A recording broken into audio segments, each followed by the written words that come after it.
Imagine this.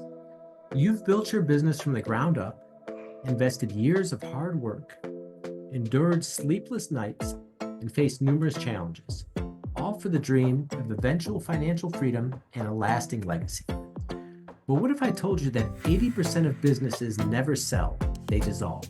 And an even more shocking, 75% of those that do sell for less than market value. How would you ensure that your business doesn't become part of these staggering statistics? Today, we're addressing that question with our guest, Adam Koos. Adam is the president and senior financial advisor at Libertas Wealth Management, and he's the founder of Elevate Your Business. With an impressive career spanning over 23 years, Adam knows exactly what it takes to not only build a successful business, but also to prepare it for a profitable and satisfying exit. In this episode, you'll hear Adam's journey from aspiring trauma surgeon to financial advisor extraordinaire and discover the pivotal lessons that can save your business from becoming a statistic. Adam will unpack essential strategies for minimizing risk, maximizing profit, and ensuring that your business is not only sellable, but sellable for top dollar when the time comes. So if you're an entrepreneur passionate about safeguarding your life's work and paving the way for a smooth and profitable business exit, stay tuned. This is one episode that you do not want to miss. As always, if you found value from this content, please like and subscribe. Hello, everyone, and welcome to another episode of the Beyond Fulfillment Podcast. I'm your host, Dave Goulas, and this week, my guest is the president and senior financial advisor at Libertas Wealth Management and the founder of Elevate Your Business, Adam Koos. Welcome, Adam. Yeah, thanks so much, Dave. I'm looking forward to it. First podcast in the new year. Yeah, absolutely. Appreciate you taking the time. For sure. If you could, Adam, can you walk us through your backstory and how you got up to where you are today? Wow. Okay. Yeah. I'm gonna make sure I'm not too long-winded here. It's probably my biggest fault, to be honest. But I would say I grew up in a kind of a small town outside of Cleveland. I'm a very, very sad Browns fan, but that's how we stay in Cleveland, is sad.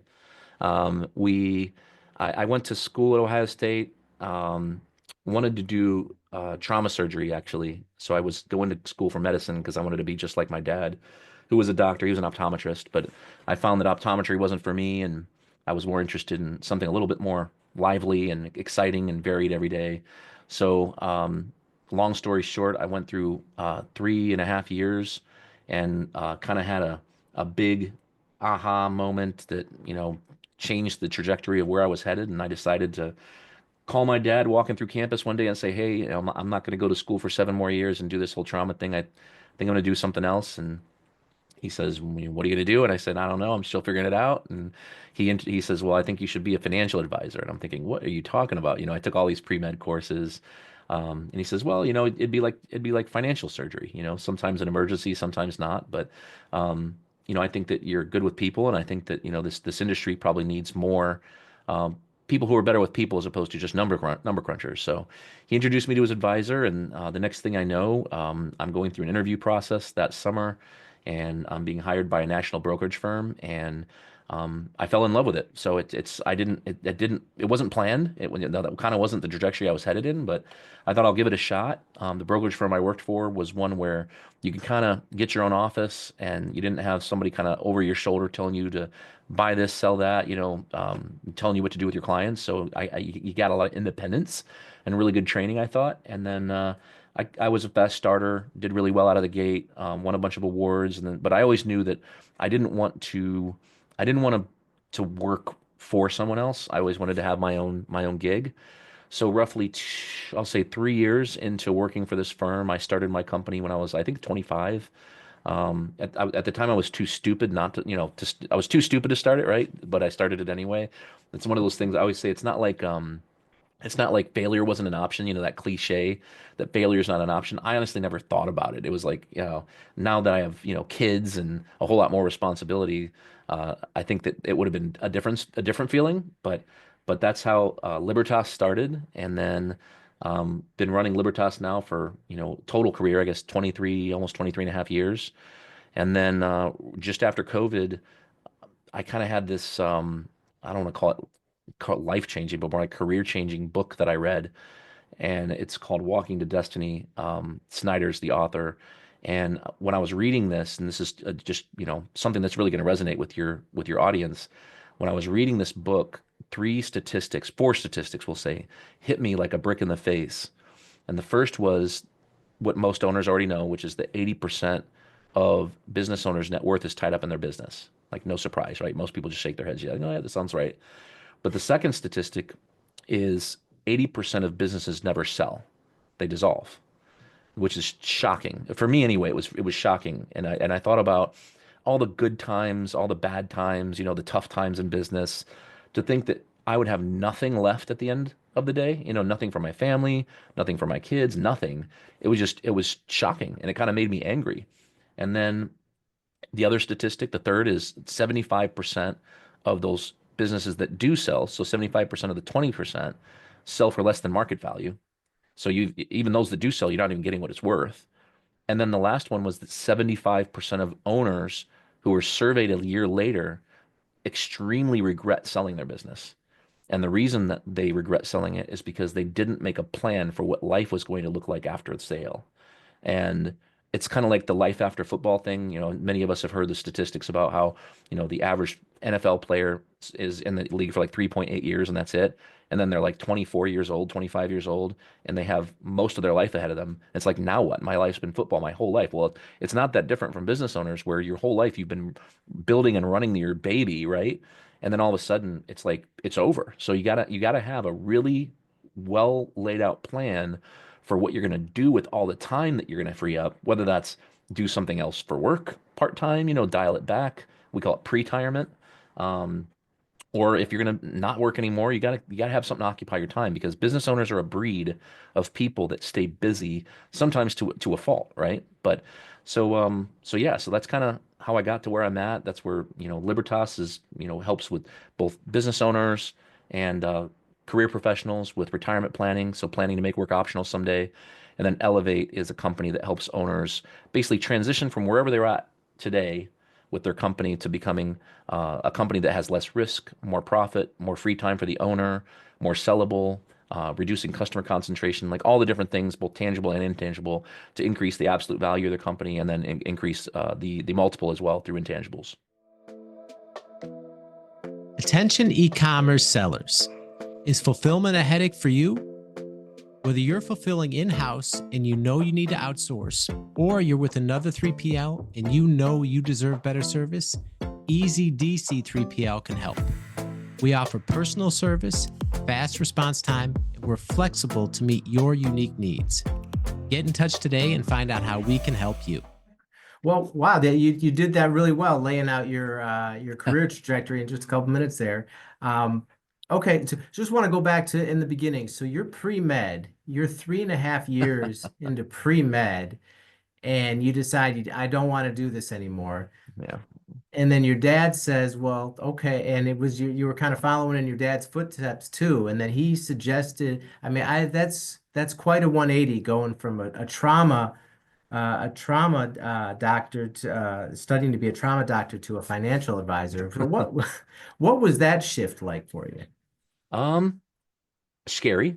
I'd been confident with most of everything I've done in my life to that point. And nobody's ever asked me that question, by the way, so it's a great question. So I think that I felt I was scared. I think that in fact, the first thing I said back to him was, Dad, I only took one econ class, and I don't even know what those little things are at the bottom of CNBC that go across the screen, with like what they mean. Like, I know their prices, but I don't know exactly what they mean. And he's like, well, you've got that virtual stock exchange account you're always messing with, and you're great with people. Like, he's like, I think you'd be good at this. And I was always really entrepreneurial. Like, even when I was a kid, I was always like trying to start businesses and things like that. But it was scary. It was I kind of felt like for the first time in my life, I was starting something very big, and knowing very little about it. Whereas, everybody starts new things. Nobody ever does something for the first time and does it perfectly, right? But all the other things I'd done in my life to that point were minute. Like, they weren't that big a deal. I mean, it was something like, a part-time job, right? I've never done that part-time job before, or whatever. Not a big deal. But this was a huge deal. This was, what am I going to do with my life? And then in this industry, except, I know things are different now since COVID, but in this industry, back then, 2001, I started my career 10 days before the World Trade Center went down, by the way, in case we want to talk about that. But um, you pick where you're gonna plant yourself, and that's where you stay. You don't travel around, you don't change jobs like many people have the opportunity to live in different cities. It's like, you pick where your office is going to be, and that's where you plant yourself, and that's where you're going to live, and that's where you're going to spend your life. So it's making some pretty big decisions that are very final at a very young age. And for me, it wasn't like I went to school for business. You know what I mean? I got my finance degree after the fact because I felt like I needed it. So Okay.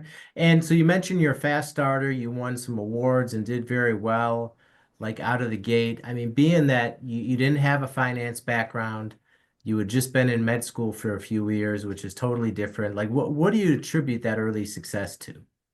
honestly, just hard work. I always used to say in the beginning of my career that I always say, I'm a V12 engine and nobody will outwork me. I just need the right gasoline.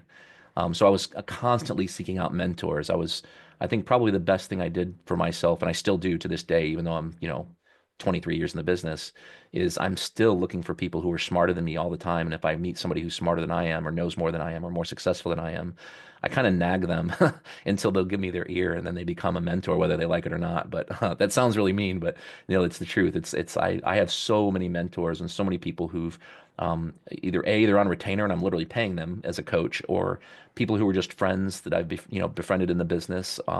Sometimes not even in my business and not even in my industry, just to learn and get better. And I think you've heard the cliche that you don't know what you don't know, or some people say there's all kinds of things I know that I don't know, but I feel like the only way to get better is to seek out help from other people who are willing to give the shirt off to help you. And I actually started another company called Adrenaline Advisor Consulting, where I'm helping other financial advisors grow what I've grown, for the same reason that I had all these mentors, of mine. I want to pass on what I've learned and how I built it. So yeah, I think that the answer is really hard work, just putting your head down, trying your best to focus on the right gasoline, and even though you're going to make mistakes, just treat those mistakes as lessons, and then don't be afraid to make more mistakes. Yeah, yeah, totally agree. And I'm sure a lot of the entrepreneurs listening can relate to that in terms of the work ethic, the thirst for knowledge, and always wanting to get better at their craft and find that knowledge that can help get them to the next level. For sure.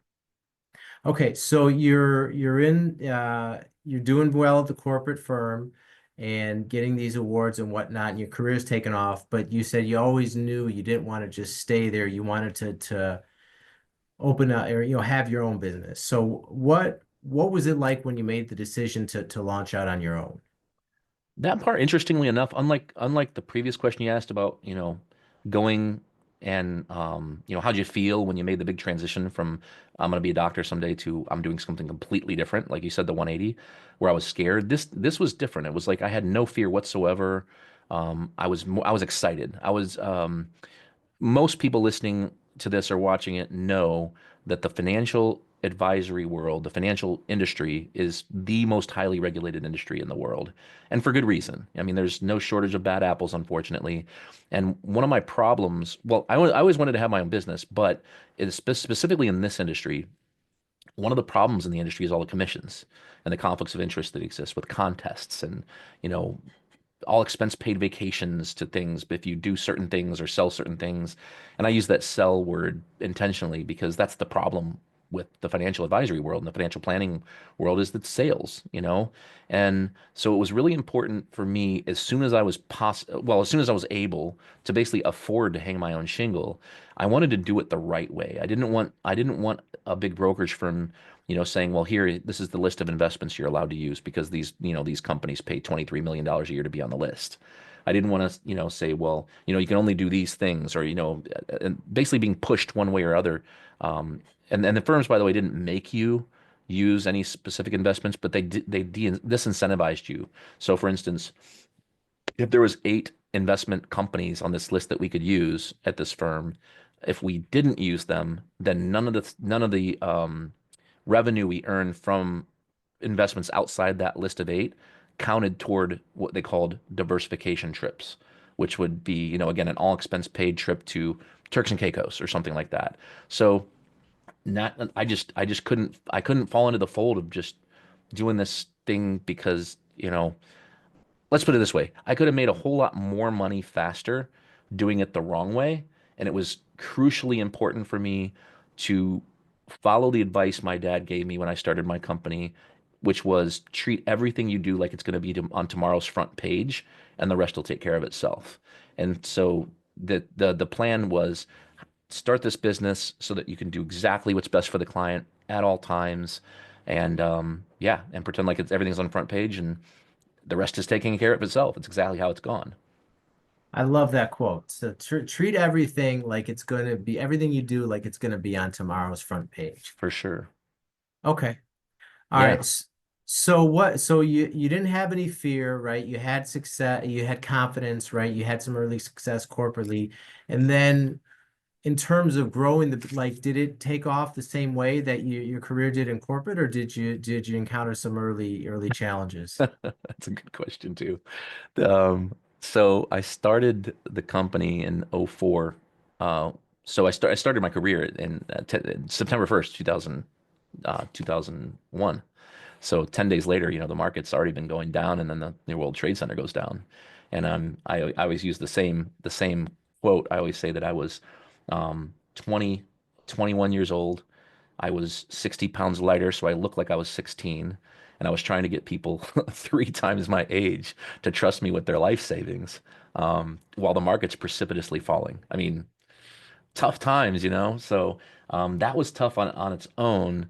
But then as things got better, 2023, 2024, I'm sorry, 2024, 2003, 2004, that's when I started the company, which was a better time to start. So things were okay for a while. Like things started very fast and they went very well and revenue did great. And then the market kind of peaked in 2007, October, and that created a new set of problems, right? So it was one thing to start your career in this business during a crash because all you know is losses and resilience. But once you've built something and it's making money and the clients are doing well and everybody's happy, and then all of a sudden you start to see this dent being pushed into the side of it, thanks to the mortgage crisis. It's that was definitely a big setback, and it changed some things in my career in terms of how we manage portfolios, before versus after that crash. It changed things in terms of how I looked at the markets in a different way. For instance, as opposed to being somebody who just looked at things from the standpoint of buy, diversify, and hold. I thought, okay, there's got to be a better way. There's got to be a better way to manage money than to just buy a bunch of stocks, bonds, commodities, currencies, whatever the case is, spread it all out, and then just pray and hope it goes up and hope it doesn't go down, right? So that changed a lot. But it definitely wasn't a smooth ride the whole time. I had staff issues where I made a couple bad hires and that kind of hurt. And when you make bad hires, you not only lose the money that you spend, but you lose the time you spent, which I feel like is almost worse than the money, because as we all know, you can't go buy more time. I remember Thanksgiving, I'm leaving my house, and my mom asked me to go pick something up at the store, and as I'm leaving, my dad says, "Hey, where you going?" I'm like, "Oh, I'm going to the store." Mom wants me to pick up a couple things. He's like, "What are you buying?" I'm like, "Time." He says, "Time? What are you talking about?" I'm like, "I'm going to buy some time." He goes, "Can you pick some up for me too?" I'm like, "Dad, if they have time, I'm buying it all for myself. I'm sorry, I'm being selfish with it, but but yeah, I mean, I could give you stories upon stories of the tough times. I think we all have that, and unfortunately, there's only a few forums for us owners kind of sharing those tougher times, because that's where you kind of feel like you're on an island sometimes. Yeah, yeah, and that's such a great point too. So clearly you've been there, right? And so often you hear entrepreneurs like talk about the loneliness and the dark times and kind of not really having other people they can turn to in terms of what it's really like on the journey. But how did you deal with those challenges? Ooh, man, I've been on a lot of podcasts, and these are really good questions. That's a tough one. How did I deal with it? Um, hmm. I think the first answer is that I just push through. I don't know how many other owners are like this, but I know that when things get tough for me or stressful, I have a tendency to work more. Sometimes I'll work evenings. I'll work in the morning on the weekends, and I already know that the work I'm doing is not helping. Like it's almost like you're not doing it because it's going to make things better. You're doing it because it makes you feel better. It's like you feel like by putting time into more productivity that you're fixing things, when in reality it's just making you feel better. It's almost like a distraction from the tough times because your only control is so much. You're not in control of everything. So I would say that's the first answer. I think I think the second answer actually is really, really personal. Um, I grew up in a very, very, very diverse suburb. Um, and as the freckled white redhead, I was more kind of the minority. So I spent a lot of time being resilient, as a kid. So I think that, in fact, one of the people that used to work with me, this is a big discussion we had about one of the things that I think has helped with my success over the years has been resilience, and I think I learned that resilience having nothing to do with business or a job or a career. I learned that resilience by, there was no way I was going to be the popular kid in school. There was no, I was, the book you get, the yearbook at the end of, your senior year. I got class clown and best sense of humor, but that's it. I was never going to get the best athlete. I was never going to get the most popular, so I think that by growing up someplace like that, I wouldn't trade it for the world. It taught me from a very young age that, when you get knocked down, pick yourself up, and the fight to the top is, there is no top. You're constantly going to be, pushing toward, call it chasing yourself in 5 years from now. So I think that, and I think that creates faults too. It creates, brain trash, where I think oftentimes we can look at our businesses, our goals, and we set a certain goal, whether it's euphoric or not, and then we hit that goal, and then we expect fanfare, we expect fireworks, and we expect all this excitement, and then it's like, now what? It's almost like it wasn't that exciting. It's like you want to buy a car if you're a car person, and you get your this car you wanted so bad, and then you get it and you're so excited for a few days, then a couple weeks go by and now it's just the car. It's not that exciting anymore. So I think that a lot of it had to do with resilience, and then just hard work, just pushing through. I'd say those are probably the best two answers I have for you. Okay. All right. And then you mentioned your newest company, Elevate Your Business, Mhm. and you shared those stats at the beginning of the show, which are really really staggering Yeah. about the number. And you hear, I've heard stats like that in terms of like the baby boomers and the businesses that are going to need to be continue to run, and people recommending to buy them, and for people looking to get into something. But can you just talk about like starting that business and what it's been like in terms of helping the entrepreneurs kind of plan for life after business? Yeah, it's been really exciting. It it was what I decided I was going to spend the last half of my career focusing on, or the second half of my career, I should call it. Um, it got me so fired up. I always use the words, I was angry, I was shocked, I was almost sad. You know what I mean? Sad to hear that that's a reality, and I was like, I got to save these people. Now I understand, I can't save everybody, right? But yeah, I think the first thing it got me doing is focusing on bringing awareness, because, one of the things I learned pretty quickly is that most owners are too busy to work on their business. And I think when most people think work, they've heard the cliche, work on your business, not in it. But we're not talking about, um, you know, doing a business plan, doing an editorial calendar, hiring people, who, not how, letting delegating and letting go of control, not micromanaging. We're not talking about that stuff. We're talking about running it like a real business, where, most companies, for instance, that have more than 1 to 2 million in revenue. So we'll call it like the lower middle market, between, we'll say, 1.5 to 15 million. They don't have a fractional CFO, and they need one.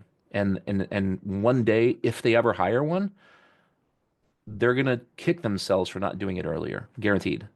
Um, I think that owners, I'm sure you know somebody, and if you're listening or watching this, you know somebody, or you are somebody who has been asked, if you're 60, 65, 70, you've been asked, when do you think you're going to hang it up? When are you going to hang up the gloves? And you probably answer with, I don't know, maybe in a year or two, maybe 2 years, 3 years. And then somebody asks you a year later and you say, I don't know, 2, 3 years. And you just keep saying it. You're almost waiting for the business to tell you when to sell. And I think that's where you get the statistics, honestly. The statistics come from people waiting too long, not doing things they should, doing things they shouldn't. But at the end of the day, it's like we talk about the D's and things like disagreements with partners cause businesses to dissolve. Divorce, even though the spouse isn't necessarily in the business, can decimate a company. Obviously, disease, things like dementia, Parkinson's, that hit people in later in life, that can ruin a business. Um, I said disagreements with partners, death, obviously. How many times have you heard the story about the owner that dies owning the company? And then, I mean, who's going to run it if it wasn't set up in advance to do so? And of course, that's where the company just dissolves. There's nothing you can do. It's not like a spouse or a child can just come in and start running it. Not before all the employees leave, and the clients, for that matter, customers. So I think that the goal here is to first and foremost get people aware, get owners aware of the need to start planning. And if we take two case studies, I would say the first group of people are those who are selling soon. These people need to start planning at least 2 years before they sell, and in a perfect world, 3 years, 3 to 4 years, to maximize the value of their company, both on an absolute value and a relative value, and to plan a seamless, successful exit. And then the second group are the people who are like me, to be frank, who are 13, 15, 20 years from selling, that think to themselves, and this is the tough part, by the way, they think to themselves, I don't need to do this because I'm not selling for 13 years. I'm not selling for 15 years. When the truth is, it's not exit planning for those people. It's business transition planning.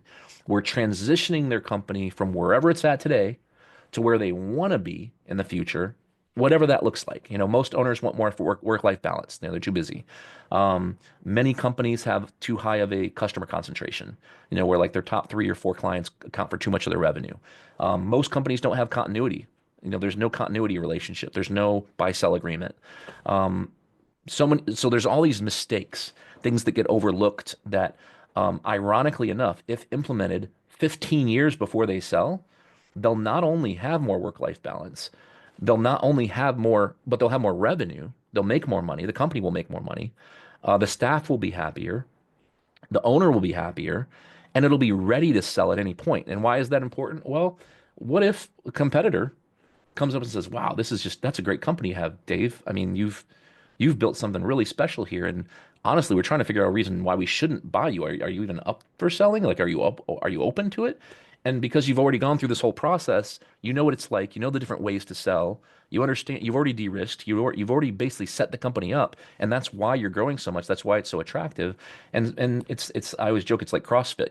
I'm not a CrossFitter, but the whole point of CrossFit is to be ready for anything, anytime.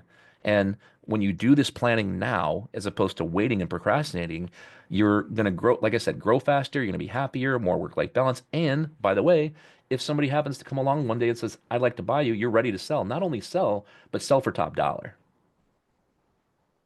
Okay.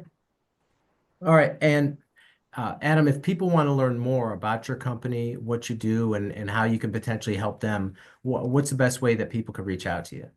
I'd say two websites. So one is libertaswealth.com. It's just like Liberty with an AS at the end. So libertaswealth.com is our financial advisory, retirement planning firm, investment management firm. And then the other for exit planning, business transition planning is elevateandexit.com. So those would be the two best places to go. All right. And we'll link all that in the show notes for everyone. Awesome. All right. Well, Adam, thank you so much for taking time to be here today and sharing all this valuable wisdom with our audience. We greatly No, appreciate it. no, thank you. I feel like I talked too much, but thanks so much for having me on and letting me kind of share. All right. And that's all the time we have for now. We will see you next time.